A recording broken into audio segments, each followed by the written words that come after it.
How does counterpoint work in musical theater? Here's Juilliard professor Edward Barnes. Shalom, I'm David Benkof, the Broadway Maven. The Broadway Maven is a vibrant educational community that offers 5 to 15 classes and other expert-led experiences every month for just $18. More details at the end of the video. So the first thing up is we're going to talk about counterpoint. And I just thought, well, I better explain what counterpoint is, what we're actually talking about and where it comes from. The word itself comes from Latin, punctus contrum punctus, which literally means point against point, or what we use it as, melody against melody. It's very, very, very old. It becomes very common in early Christian music, especially in music in the Catholic Church with liturgical chanting and all this sort of thing, where they created more sound by interweaving these melodies together. It was a way of sort of harmonizing things. The Harvard Dictionary of Music, this is their literal definition of what counterpoint is. Music consisting of two or more lines that sound simultaneously. That sounds simple enough, but what they're actually talking about when they say the word lines is something really more specific than that. It has to be distinct melodic lines. In other words, if you write a melody and then write a musical line against that melody meant to harmonize that melody, that is not counterpoint. It can be written in a way that is sort of what they call contrapuntal. In other words, it's moving, but it's not true counterpoint unless it's an independent line. In other words, it's a true melody that would work on its own. So it has to be two distinct melodic lines entirely. There are basically two kinds of counterpoint that I want to talk about today. One is called line against line. That's literally when one melody is played at the exact same time against a completely different melody. So you have two melodies at minimum going on at the exact same time. So that's line against line. And to give you an example of what I'm talking about, if you take, I hope you can hear this. So if you take a real simple tune like Three Blind Mice and you have the melody,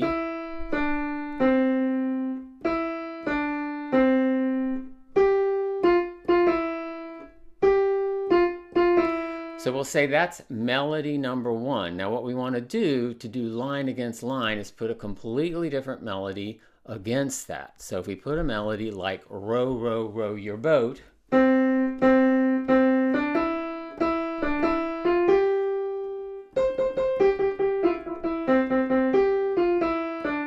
that is an independent line. So counterpoint exists then when you put those two together at the exact same time. I don't know if I can even play this, but let's see.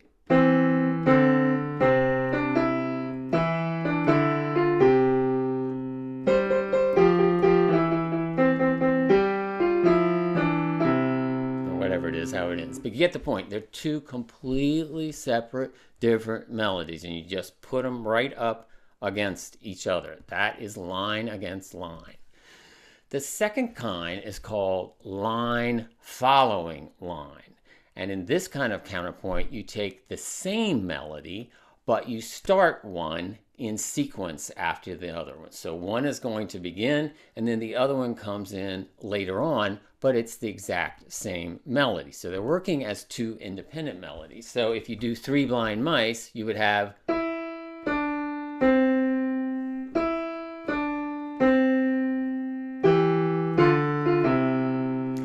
start it at a later time. That is very, very common. In fact, you know these because we call them rounds. That's also what a fugue literally is. It's a sequential line following line type of counterpoint. A fugue comes from the word flight or chase in Latin. So literally the second melody is flying after or chasing after the first melody. So that's really what line following line is. You can do this in many, many, many parts. You don't have to do it in just two parts. If you do Three Blind Mice in 4 parts, you have something like this.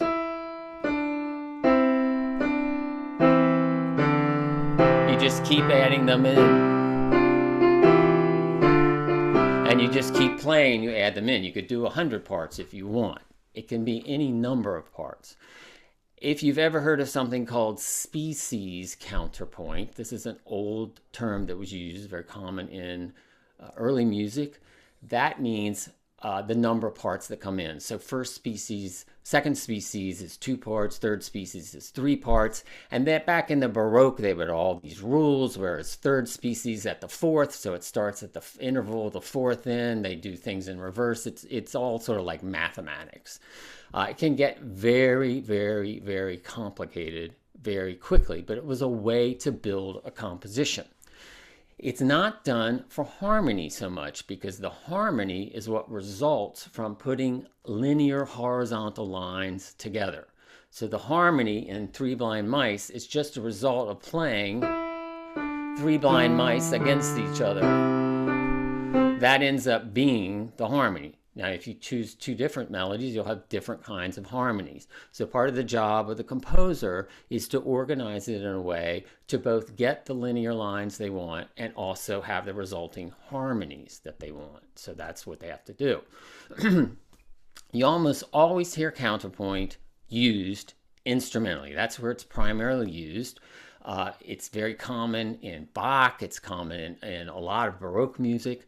And they used it back then to generate sound. They would have to play lots of notes and continually play notes to generate more and more sound. You got crescendos by adding more and more contrapuntal lines, things like that. So it's very common there. It's not that common in vocal music, because as soon as you add words into all these lines, it starts to get very difficult to understand. So the place you see it the most is in choral music. And largely the way it's used in choral music are with texts and words that we kind of already know. So it's very common in Christian masses, where they would sing a Gloria or a Kyrie. The congregation in the church already knows these words. So when you spin the lines together, that's not really about understanding or communicating the text, more the feel of the text. So that's the most common use of it, like in vocal music.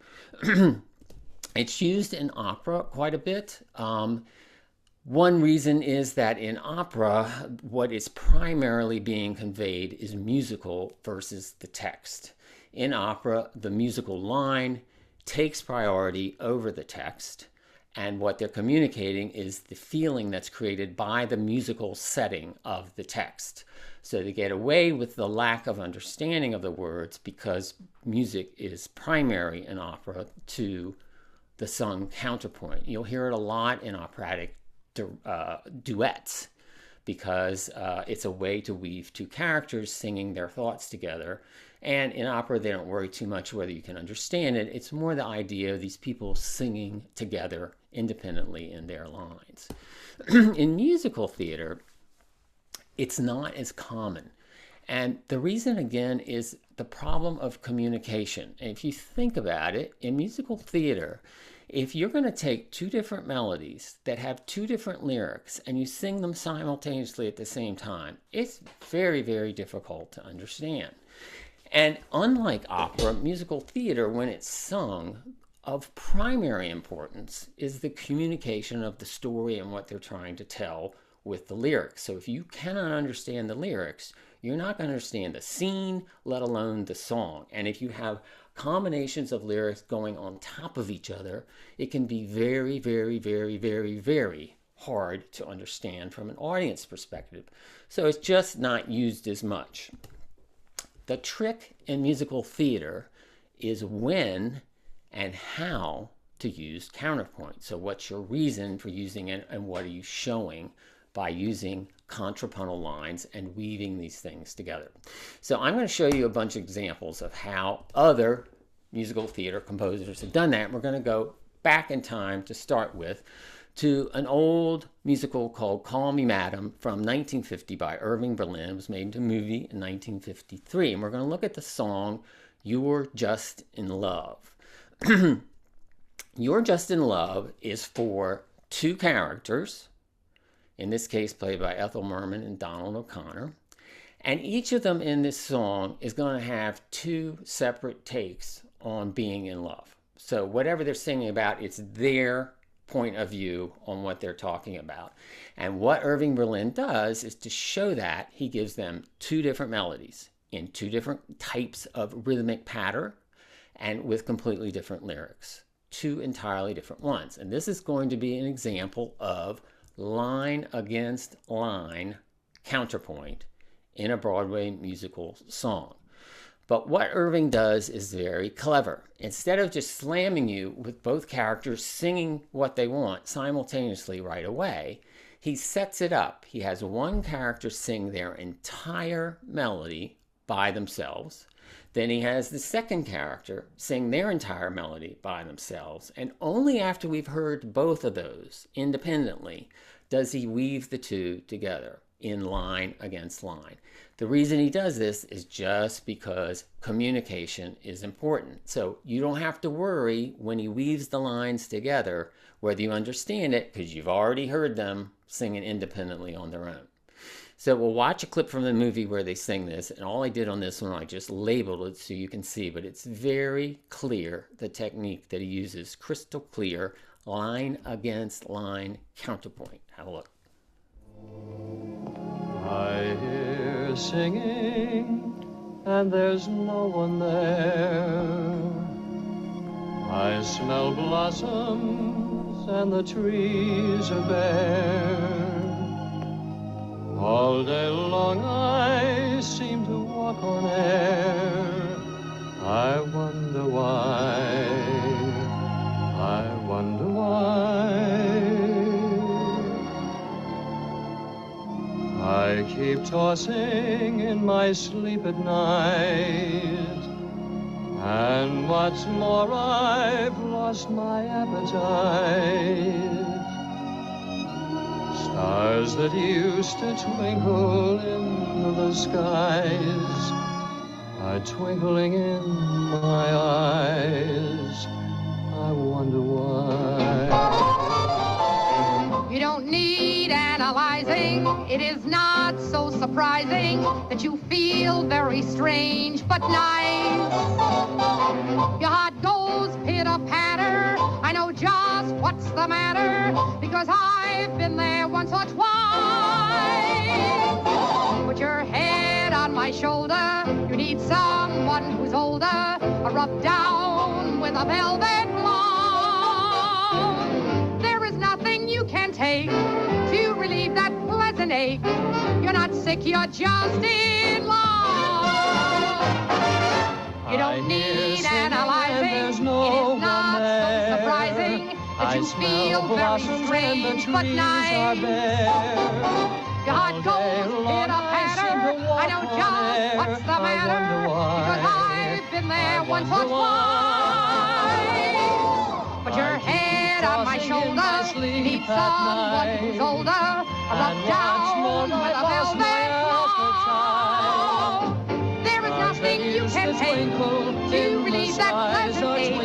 You're not sick, you're just in love.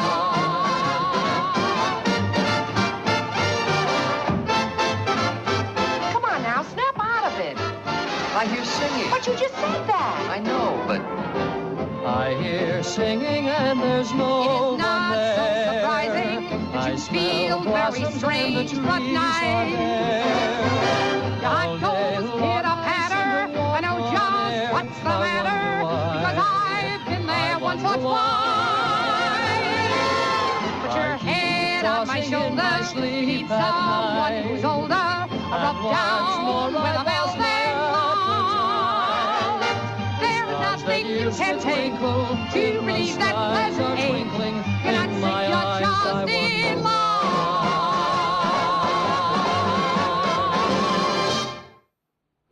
Okay, very funny little song.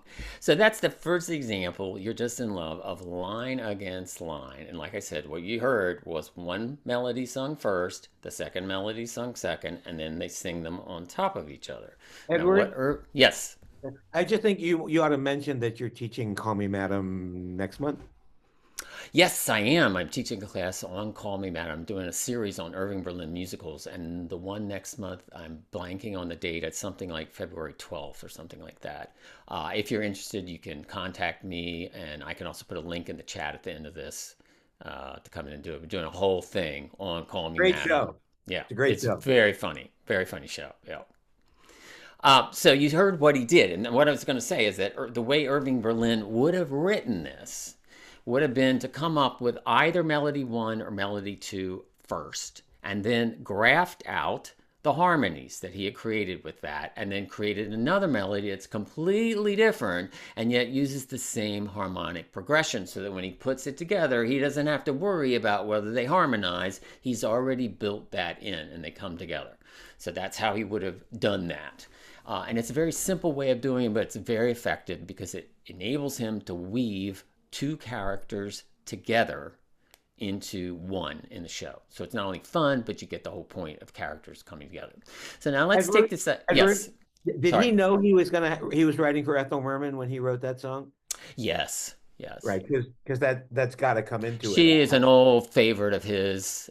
He loved Ethel, and worked together many times. So yeah, I mean, that's so written for her, it isn't even funny, you know. And even the way she delivers it, I have to laugh every time I see this clip because she is a riot. Yeah. There's no subtlety there. It's just, bam, get it out. But yeah, so he would have known when to do it, and she could have whipped out words like that and pumped them out like a trumpet. And that's exactly what he did. All right, so let's look at like line against line, but let's look at it in a little different situation. The next one we're going to look at is a scene called Days Like This from Bill Finn's Falsettos. It's a much more contemporary way of doing it. And in this case, he is using the idea of line against line. He's taking what Irving Berlin has already done, the idea of presenting melodies and then putting the melodies together, but he's using it in a theatrical way to convey conversation, and in particular, musical conversation, because this conversation is going to be completely sung. So he's got separate characters singing separate lyrics on separate melodies, and he's going to present them separately and together, almost like the way in conversation people overlap that way. The way he does it, though, is really interesting. He uses counterpoint in here only in a limited way and very structured way right in the middle. So what you get is he presents melody 1 with one character, melody 2 with another character. Then he has both those characters sing on top of each other in counterpoint using the same technique that Irving Berlin used. And then, because it gets very complicated very quickly, you'll even find it hard to understand, he pops back and then has them sing a different one melody all together as one.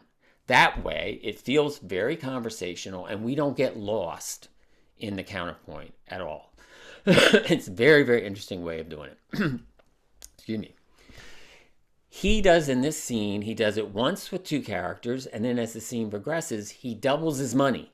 And now does it with 4 characters. So it's a bit of a technical feat to pull this off, but he does, and it's a really cool scene. Have a look at this. Good morning, Whizzer. Kid, you're looking very good today. You had to see yourself a few days back. I had a heart attack. Jesus. But today you seem to be on the way to recovery. Oh, Whizzer, I want to applaud. It stays like this. I almost believe in God. Days like this. I almost believe in God. Hello. Hi. Food. Arugula. Gefilte fish. It's so good you think it's Italian. Also a soup made from chicken that, though unexotic, is antibiotic. Oh, I'm up to my ass in a kosher morass. For eggs and croup, try my chicken soup. Whizzer. So let's begin. Kid, you're looking very good today. Could be we're both You had to see yourself a few days back. I had a heart attack. Jesus. But today you seem to be on the way to recovery. Oh, is there, I want to applaud. It's days like this, we almost believe in God. Days like this, we almost believe in Gefilte fish. God. Canadala. Hi. Hi. We had trouble parking, just like on our second date. I hyperventilate, but since I'm parking in the city, I've improved, or else the hydrant's moved. No, Okay, all right. Okay. Go ahead, be good and pissed. How can I help, says the wiry psychiatrist. He'll make you well. Right. I'll make you well. Whizzer, hello. Gee, you look awful. I think you need to play some chess. Jason, sit down and begin. I'll let you win, Whizzer. Don't let me win. I'll let you win. Well, He'll make you very good today. well. He'll chance you He'll take not the But today you seem to be on the way to recovery. Oh, Whizzer, I want to applaud. It's days like this, we almost believe in God. Days like this, we almost believe in God. Days like this, we almost believe in God. Days like this, we almost believe in What is this? Gefilte fish. Gefilte fish? right. He's looking very good today. Your turn.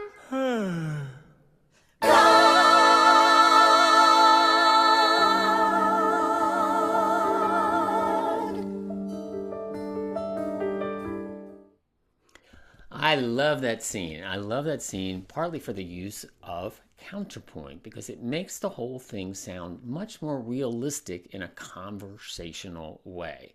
Again, the way he would have written this is really no other way to do it. He probably came up with one or two of the melodies and then mapped out the harmonies that he had, laid out a grid, and then wrote against it because he's got to weave them all together. The biggest trick with counterpoint is that it's fine to create horizontal lines, but when you lay one on top of the other, they have to fit vertically as well.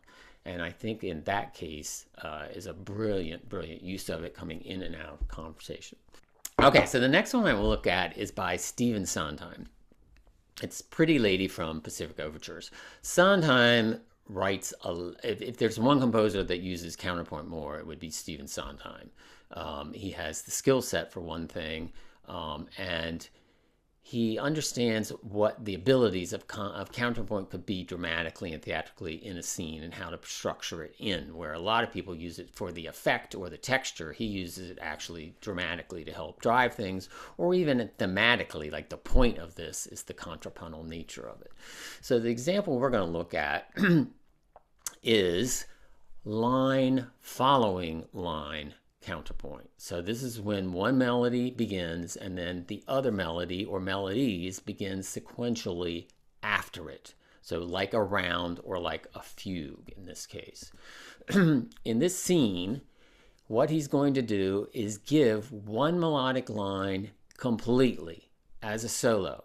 And this is technically how he solves the issue of understanding it, because when he begins to weave it together, it gets very hard to understand, and you end up only being able to hear words that pop out. So he presents it initially as a complete solo, so we understand what the melody is, and then he adds in two additional characters singing line following line melody. So like a fugue or like a round. They are singing the same or a similar melody. He varies it very slightly, and they sing similar or completely different lyrics. Sometimes bits of the lyrics are the same, sometimes they're totally different. Again, it's a part of what can you understand out of what's coming out of it. So it gets very, very tricky that way. There are three characters in the scene, and these characters represent sailors in the 19th century Japan. And what he's really doing is creating them as representative of Western trade. The lady they're approaching in the scene represents Japan. So it's these three sailors doing come-ons to the lady, and really what he's doing is come-ons by the West to Japan to get them to enter into trade. So the come-ons begin to overlap and pile up the same way as the Western trade would have overlapped in their desires to get Japan to trade with them. And he chooses this thematically to do it as counterpoint, because that's exactly what would have happened historically, is this counterpoint of come-ons from the West to Japan. So that's why he's chosen to do it in a counterpoint way. When it goes into counterpoint, the words become less important than the texture, because the texture of it becomes kind of like the theme of what he's doing. The idea that the West is working in counterpoint to try to do a come-on to Japan. That's the whole point. But when words do become important, what he does is drop the counterpoint so that you can understand it. And the characters sing a single line in unison. So this is his compositional technique. So you're going to have this melody, then the counterpoint, then a unison line, so that we get what they're actually saying. The counterpoint, by showing them up against each other, shows all their differences in character, but when they go in unison, they have one line all together, shows the sameness. Sondheim believed that no two people could ever have the exact same thought at the exact same time. So it did not make sense to him to musically to have people sing lyrics together at the same time. For this reason, he really didn't like choral music so much. So if you look at his ensembles, they are frequently, they'll go in and out of singing things together, but they frequently go off on their own parts, because his belief is to show character, to show who they are as people. They cannot all be doing the exact same thing at the same time. This scene is the same kind of idea. So he's not only got this thematic idea of the West doing a come-on to Japan, but he's also playing with this idea that people would have individual ways of doing their come-on, while at the same time the come-on is in general all the same. So that's how he's chosen to do this. This is more or less the form of his counterpoint in the scene. You hear the melody at the beginning by itself. Then it goes into line following line counterpoint for a little while. When it gets very complex and they come together on one thought, it goes into unison for just a line. And then it goes back into counterpoint again. And you'll hear it go in and out of various lines sung together. But its idea is to use counterpoint in this way. This is a very, very tricky way of doing things, but he does it really successfully. And it's actually just beautiful, beautiful line writing. Here we go. Do you suppose that I could have one? Thank you. That's lovely. And one for me mates. There's a nice lady. Much obliged. Pretty lady in the pretty garden, can't just stand. Pretty lady, we got leave and we got pie to dine. Pretty lady with the flower, give a lonely sailor half an hour. Pretty lady, can you understand a word I say? Don't go away. Pretty lady, you're the cleanest thing I seen all year. I sailed the world for lady, you. You're enough to make me glad I'm here. Lady, I'm a million miles from Stephanie Green. For I don't know how wrong. You are the soft Don't know how long I've been without it. Tales of adventure. Won't you stay with me, please? I feel a waste. Wait, don't go. Don't be afraid to pay. No, listen, pretty lady, beg your pardon. It's early, Won't you walk me through your pretty garden? lady, look, lady, I'm Lady, I'm on my knees. Pretty please. What do we do now? I think we're supposed to offer money. Here, is this enough? No? Well, come on, blokes, cough it up. Here, how's this? Is this enough? What's all we've got? Please? Pretty lady in the pretty garden, won't you stay? Pretty lady, we got leave and we got paid today. Pretty lady with the flower, give a lonely sailor half an hour. Pretty lady in the pretty garden, won't you stay? Lady, won't you pretty garden, Why won't can't you you stay? I sailed the world. Don't go away.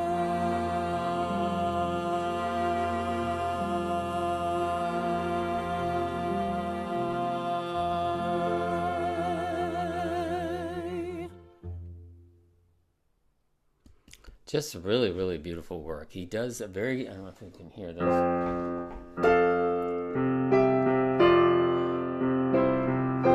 He uses the same sustained set of harmonies for long periods of time so that those lines can just weave anywhere that they want to. So he doesn't have to worry so much about the vertical nature of the lines in those.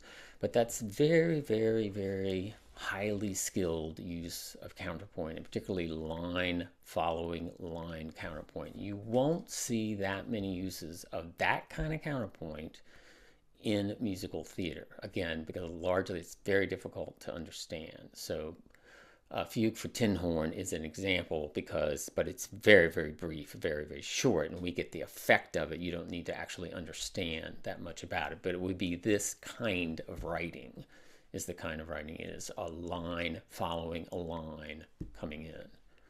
And Sondheim uses it because he's good at it. He knows how to do that kind of thing, obviously. So let's look at this one. This is the Telephone Hour, which is a lot of from Bye Bye Birdie. And in this one, we're going to look at using counterpoint for specific reasons to build. The point of this scene is to show how teenagers build gossip through telephone calls. And it's to show, the counterpoint is used to show how this news travels from one phone call and it can spread to an entire group. So the idea, the function of the counterpoint is to help with the build. So what they're going to do is use line against line, which gradually builds. So they have to use this counterpoint to build up the steam, build up the energy, and build up the sound so that you go from one phone call into a whole bunch of people spreading the exact same kind of gossip. So the counterpoint in this does not run throughout. It's only used in very, very short sections, the true counterpoint. And he goes from two-part counterpoint, meaning two melodies, to three-part counterpoint, meaning three melodies. All the other parts in this are actually what's called call and response. Someone sings someone sings it back. And because it's split up between people, you think a lot of counterpoint is actually going on. But literally, the true counterpoint only occurs at a few sections within this actual song. So it's a use, again, to build it up between these teenagers and show how this gossip about these two kids who are going out together actually works. So the counterpoint here is meant to sound sort of natural, like everyone's talking at once. All these phone calls are going on at the same time. And so to give us a sense of that as a song, they use counterpoint to do it over top. So you won't hear that many melodies, but you will hear them laid one on top of the other. And it's very fun the way they build this up. Hi, Nancy. Hi, Helen. What's the story? Morning glory. What's the tale? Nightingale. Tell me quick about Hugo and Kim. Hi, Margie. Hi, Alice. What's the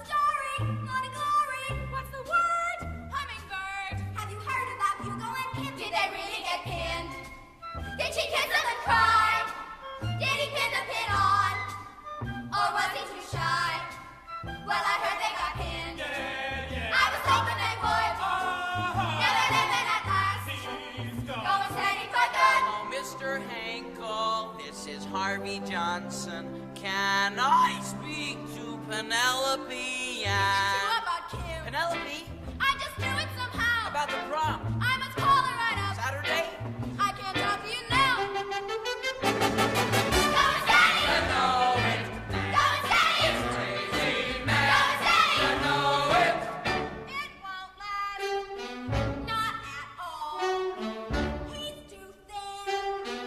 She's too tall. Hello, Mrs. Miller. This is Harvey Johnson. Can I speak to Deborah Sue? Hi, you hero. Hi, you stupid. What you wanna go get?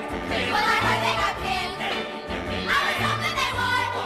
Now they're living at last. Are you not anymore? Hello, Mrs. Garfine. Is Charity home from school yet? Did they really get pinned? Going steady. She saw I was hoping they would. Going steady. She Now got they're living at last. Going steady. She nailed Going steady for good. They gotta go. That's the way to go. When they get you, when you're really cooked, what you gonna do? Well, I heard they got pinned. Oh, man. I was thinking they would. Oh, man. Now they're living at last. Oh, Going steady. Going steady. Going steady. Steady for good. Going steady. Going steady.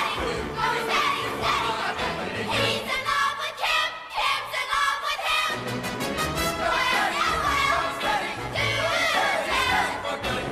Well, now, well. Steady. Do tell. It's the way it should be. Oh, yeah. Exactly, I know. Oh, yeah. Steady's for me. Oh, yeah. The way you should go. Going steady. Going steady. Going steady. Steady for good. Going steady. Going steady. Going steady. Oh,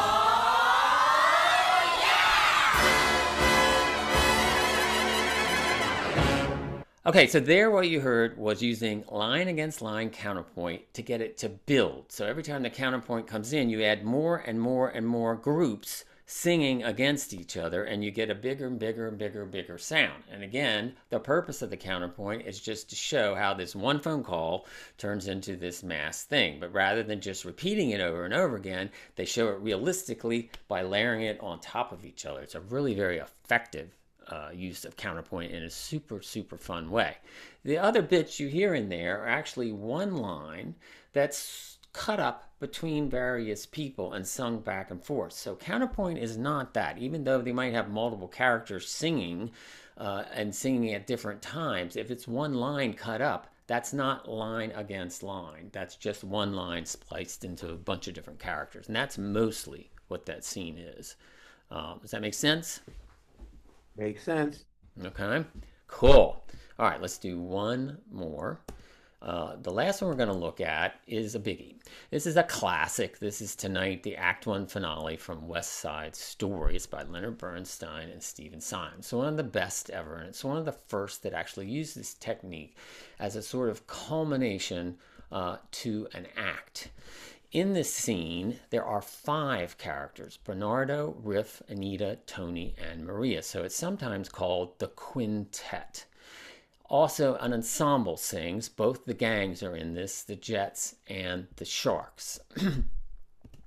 The function of the song is to bring all the storylines that we've been shown in the first act together right before the curtain to really build it up to a big dramatic climax.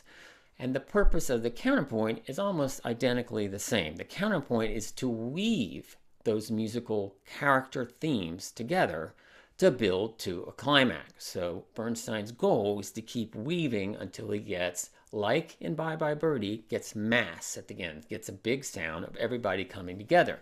And if you know the show, there's going to be a rumble at a certain spot, and they're all driving into a certain spot. So everything is coming together to this one point. So you're going to hear counterpoint when they all come together. This is super common technique in musicals to end your first act. It's very, very common. I just quickly wrote down other musicals I could think of that use this exact same technique, but there's plenty more. Les Mis does it, Hamilton does it, In the Heights does it, Rent does it, Book of Mormon, A Little Night Music, Into the Woods, Merrily Roll Along. It's very, very common because what you want to do at the close of your first act is really build the drama and to like a cliffhanger kind of position, really build it up tight so that the audience can't wait to get back for the second act. And you want to bring all the stories and remind the audience of what's going on all at one moment at time. And the clever way to do that is any kind of established musical themes that are associated with characters early in the show. If you bring that back and tie them all together, it's like magic because you not only get the individual characters singing, but you get this composite of all the characters singing at once their own themes at the exact same time. And it builds up, and it really, really is electrifying the way it can be done. So, Edward, yeah. You just even go back to the previous slide if you don't mind. Okay. Obviously, One Day More from Les Mis is probably the most famous outside of West Side Story, that does this, and it does it with like more than 5 characters. I think there's like 8 voices in that. Mm-hmm. I guess my question is, and you sort of hinted at it, is this something that Leonard Bernstein did once and then everybody was like, wow, it works, I can do it too? Or was it based on previous? It's funny because I was thinking of that this week and I thought I couldn't think of an example in musical theater before Bernstein. I can think a lot in opera, and that's where he took it from. In opera, it's pretty common. I mean, it goes way back. The end of Rossini's La Cenerentola is all these characters come together and they each sing their individual thing and they stand right on the edge of the side, and then the curtain goes down at the end of the first act. That was a common thing. So I think Bernstein, that's where the influence came. In Broadway, I honestly started thinking about it and I couldn't think of one. We could maybe put this in the category of things that's not from Bernstein. Could be. Theoretically. Definitely could be. Cool. I suspect Sondheim would have studied, many bits of music that would have used this technique ahead of time, but also may not have seen it used in a Broadway show. And now all of a sudden with Bernstein, he's required to write lyrics to this, which would have been a really interesting challenge too, because Bernstein's vision for the scene was musical. And that's how he's able to use counterpoint. And it's Sondheim who turned it into real drama by having whatever it is they sing, together. So that's a good question. If somebody out there ever researches that, let me know if they can find one of these before West Side Story. Yeah. This particular scene uses both kinds of counterpoint we've been talking about, line against line, where a melody is played against a melody, and it also uses line following line, where a melody starts and then the same melody follows sequentially. He's even more clever than that because he uses a technique that's very, very old. And I'll show you first the line against line part. He creates some melodic material just for this scene, which is da da da da da da da da da da da, and that goes on. Then the second part, da da da da da da da da da. So it's like a 2-part melody, and that's largely used with the Jets, the Sharts, and Anita, and they'll sing it split back and forth, same kind of way that Bye Bye Birdie does, where they take a line, split it up between, that kind of thing. Same idea. The second melody uses this one we already know because we've heard it in the show before, and that's Tonight. And that's brought back in, and he's able to layer that in contrapuntally because we already know that melody. So once it appears, we identify it with Maria and Tony, and that is the only music they will sing in this song. They don't join the others. So those are the melody 1 against melody 2. Now what he does in line following line is he will take chunks of the first one. So if you have, he takes little bits of that and then does a slow version of it against it. So instead of da da da da da da da da da da, he'll go da da da da da da. da da da da, and that's played against everything else. So this is a very, very old compositional technique. This is used commonly in early music, where it's a certain kind of counterpoint that is played against, and you use the counterpoint. These can be used to create harmony or used to draw out a line for a very, very long time. And he uses that in here. And this is one of the ways he is able to build up the entire scene that way, because he can build up sound by doing that. The form of this looks very complex, but it's actually super simple. He starts by alternating the melodies. You'll hear the gang singing their melody, that's the blue box, and then you'll hear Maria and Tony singing Tonight, that's the gold box, and that goes back and forth a couple times. Then he puts the two of them together in line against line counterpoint. As the drama of the scene grows and as they get closer and closer and closer to the point of the rumble, he starts to combine both counterpoint types into one. So you have some line against line going on, and then you also have some line following line going on, and it's all happening at the very same time. It's all at once. And that's when it culminates, you've got all of that happening all together. This takes a lot of compositional skill. It's much more classically oriented than Broadway oriented. And it's very symphonic this way. When you write symphonies, this is a very common technique in instrumental symphonies. You have your A theme, your B theme, you develop them in the middle, and at the end you do all at once everything to spotlight it. So it comes right out of that kind of feeling. But in this moment, it creates an amazing finale to the first act. So let's have a listen.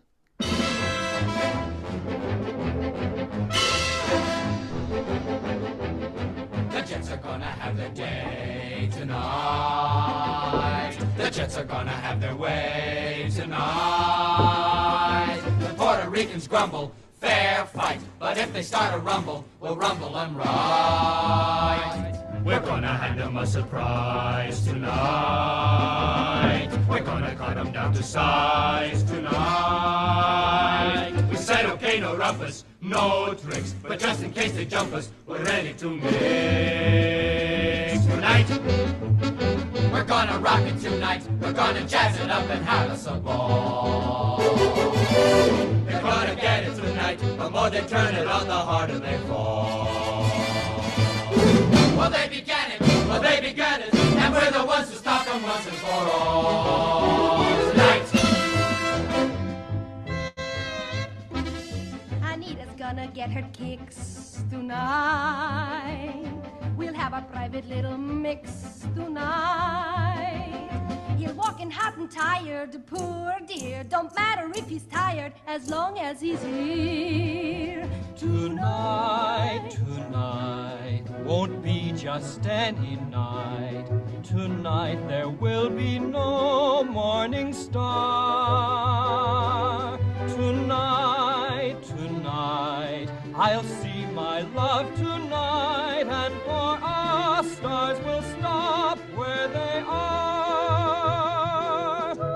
Today, the minutes seem like hours, the hours go so slowly, and still the sky is light. Oh, moon, grow bright, and make this endless day endless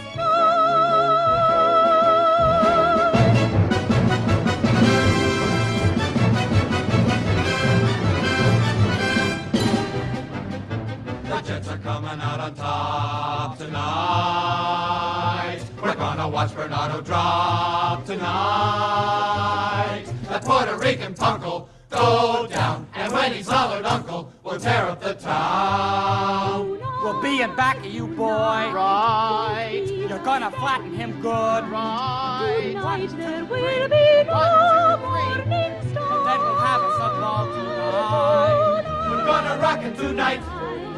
I see We're gonna jazz it tonight. We're gonna dance tonight. We're gonna mix it tonight. Today the minutes seem like hours, the hours go so slow. They will go to stop them once and for all. Once and for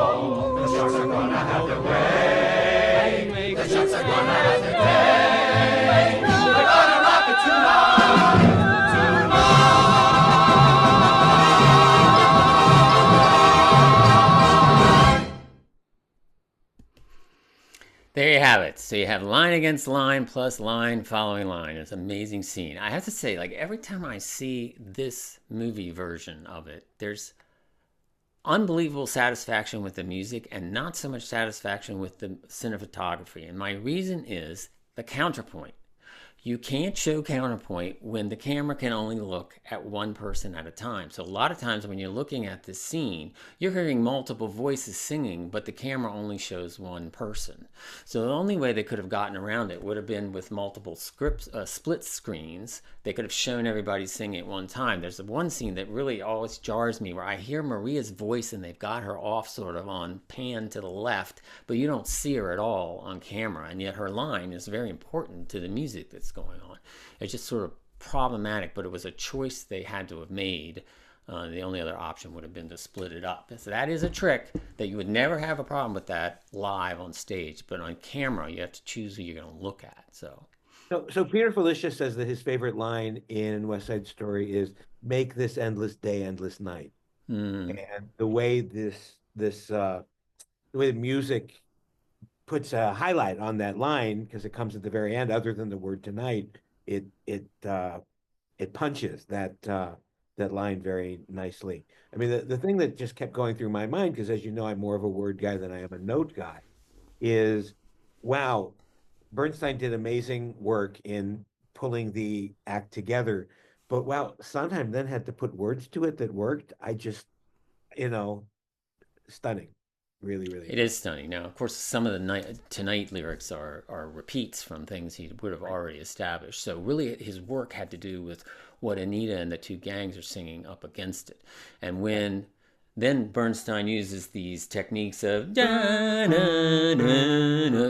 lower bass voices that break up that line in that contrapuntal way, Sondheim has to do that. It's a rigid line. It's not natural the way you'd sing it. He had to find words and syllables that would work underneath all that counterpoint and still in those characters' mind be, what they were singing. It's very, very hard to do. And I would imagine a lot of tweaks and changes would have had to happen in rehearsal once it all came together and you could hear. Even in this, they cheat a lot on the soundtrack because they're able to balance differently. So they'll pull certain people back to the background, move certain people forward so that you can hear it more clearly. But yeah, it would have been a very, very tough job writing. So again, a great learning experience for him. Now, you wrote me in an email that Counterpoint is different more recently on Broadway than it was earlier. Is that... I only meant like that, and because I considered doing like something from Hamilton, because he does use counterpoint in that. But some of the counterpoint now involves spoken line, which I didn't show you any examples of that. And just because there's no melodic pitch to it doesn't mean it's not counterpoint, but there could be counterpoint with spoken line. One of the things that's ingenious in Hamilton is that there are both spoken lines and sung lines that are done in counterpoint together. So that's pretty clever, and that was pretty unique and kind of like a first. He doesn't do it a lot because, again, it's hard to, you really get messed up. It's hard to understand when that happens, but that is what's more common now. That once he established that technique, you're seeing that more and more. So I have one question. So one of the things that you pointed out was that originally counterpoint was often sung with words that would have been familiar to the audiences, which makes a lot of sense, and that's probably a lot of the reason why nowadays we almost always get an establishment of like what the character is saying and then what the other character is saying, and then we put them together so that the audience doesn't need to try to hear the words in the cacophony. They already know what's being said, so they can just listen to the effect of it. Yep. And there's very, very few examples in all of musical theater where we don't get that ahead of time. Like, that's right. That's right. Few small moments, like in the Marvin and Cordelia moment, Cordelia's lyrics change, but because Marvin stays the same, Cordelia, being the only person whose lyrics are new, the ear goes to Cordelia, and we don't need to listen to Marvin. We can kind of tune him out and let him be in the background, so we can still kind of pick up on what Cordelia's saying. or like in Pretty Lady, where the exact words aren't as important as the effect that she's being overwhelmed by all of the suitors. The only other Exactly. example I can think of is the confrontation from Les Mis, Mm-hmm. where we don't hear those two parts before they sing them over top of each other. Can you think of And Hold on, one hold on. no and Valjean, at last we see each other plain. right, but Look we don't hear down, we come don't look 'em hear in the eye. believe of me what you will, there is a Oh, duty okay. that I'm sworn to do, and then whatever Javert's part is, I was born inside a jail. We don't hear either one of those parts before the counterpoint happens. but we actually dramatically don't need to either. Yeah, Like exactly. you get what it is. That's the only way you can get away with it.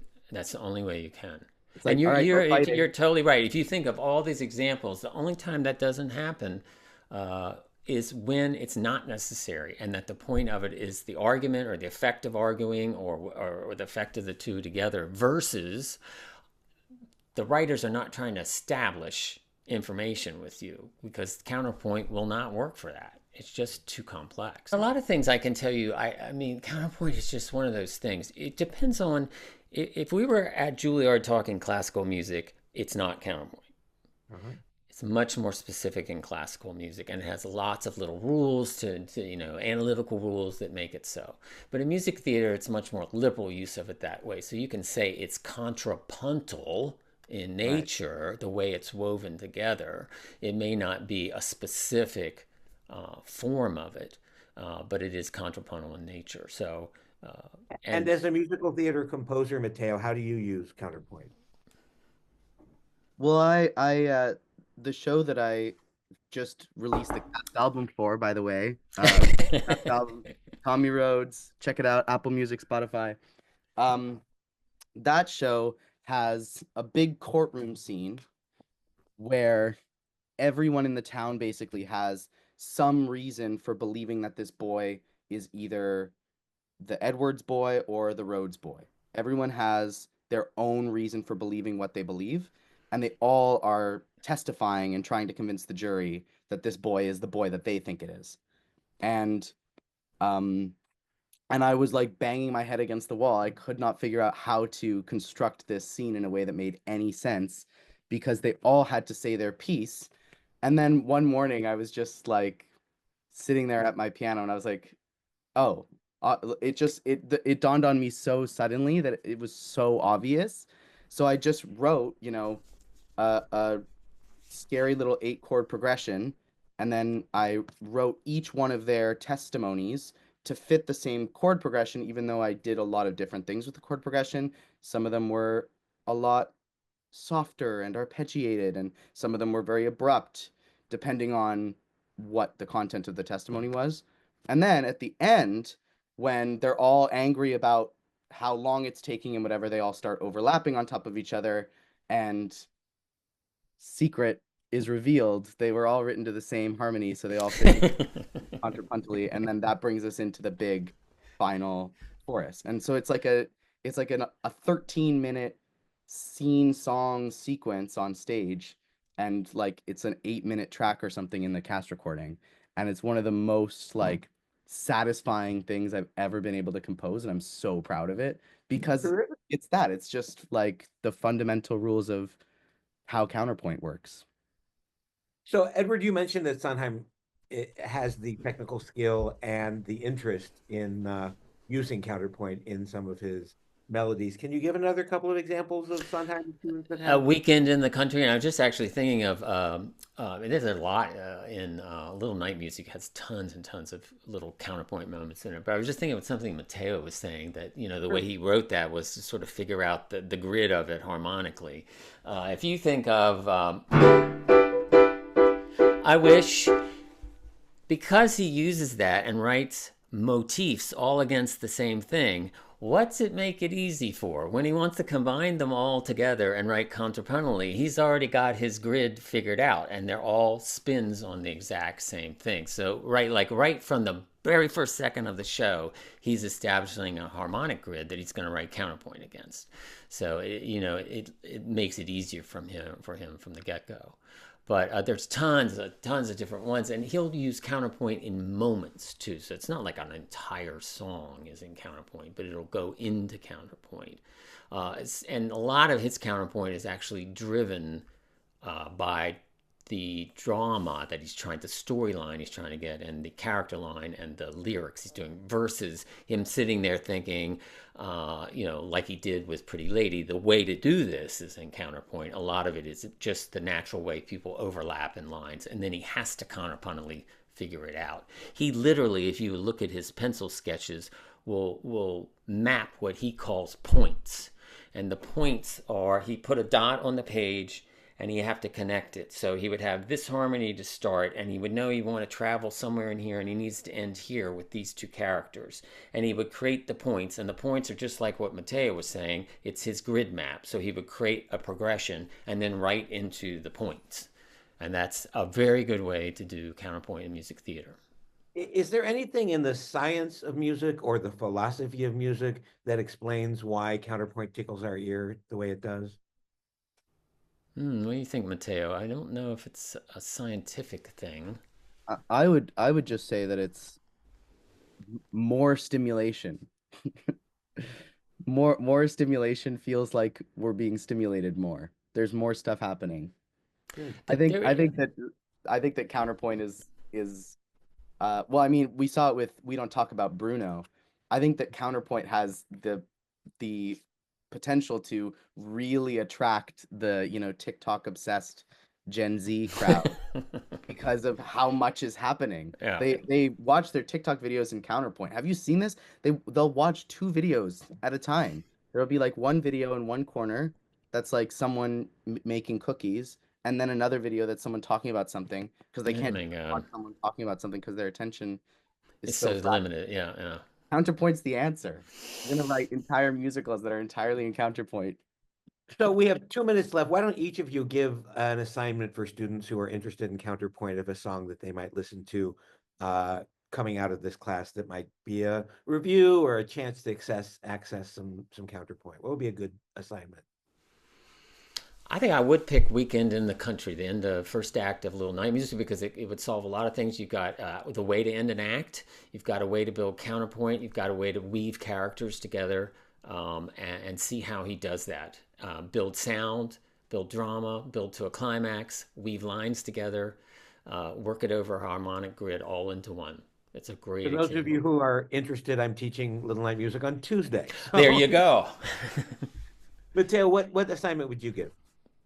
I think you should go listen to Justice from Tommy Rhodes, available on Spotify. Because totally fine. Good answer. Genuinely, it is like very cut and dry. This is how counterpoint is built up in musical theater. Like it is actually a good example of what we're talking about, because I followed the rules as closely as I could. Don't forget to like and subscribe. Shalom, I'm David Benkof, the Broadway Maven. The Broadway Maven is a vibrant educational community. Every month, members may attend 5 to 15 classes and other expert-led Broadway experiences, all for just $18. There's a membership link in the description. And here's another video about Guys and Dolls.